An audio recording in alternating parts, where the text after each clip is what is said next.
नमस्कार मैत्रिणींनो, आज आपण राजभोग आईस्क्रीम रेसिपी बघणार आहोत.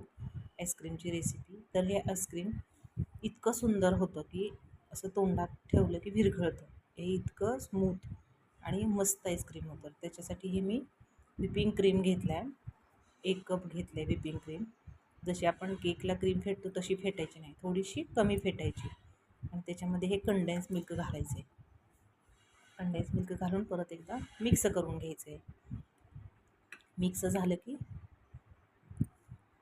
हे आणि त्याच्यामध्ये थोडेसे इसेन्सचे 2-3 थेंब घालायचे आहेत.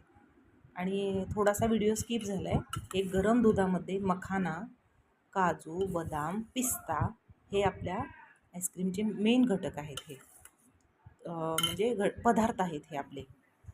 तर सुरुवातीला काय करायचे, जे आपण दूध आणि हे घेतलं होतं मखाना, ते मिक्सरमध्ये त्याची पेस्ट करून घेतली आणि ते थोडंसं घट्ट होईपर्यंत आपण हे गॅसवर आता शिजवून घेणार आहोत. थोडंसं घट्ट होईपर्यंत. कारण मखाना आहे म्हणून आपण हे थोडंसं शिजवून घेतो. आणि ही साईडला आपण जी व्हिपिंग क्रीम फेटून घेतली होती आणि हे पण थोडंसं फेटून घेऊन याच्यामध्ये मिक्स करायचे. आणि थोडंसं त्याच्यामध्ये 2 चमचे कंडेन्स मिल्क घालायचे. ह्याच्यामध्ये साखर वगैरे काहीही वापरलेलं नाही आहे, म्हणून मी थोडंसं 2 चमचे कंडेन्स मिल्क घालते.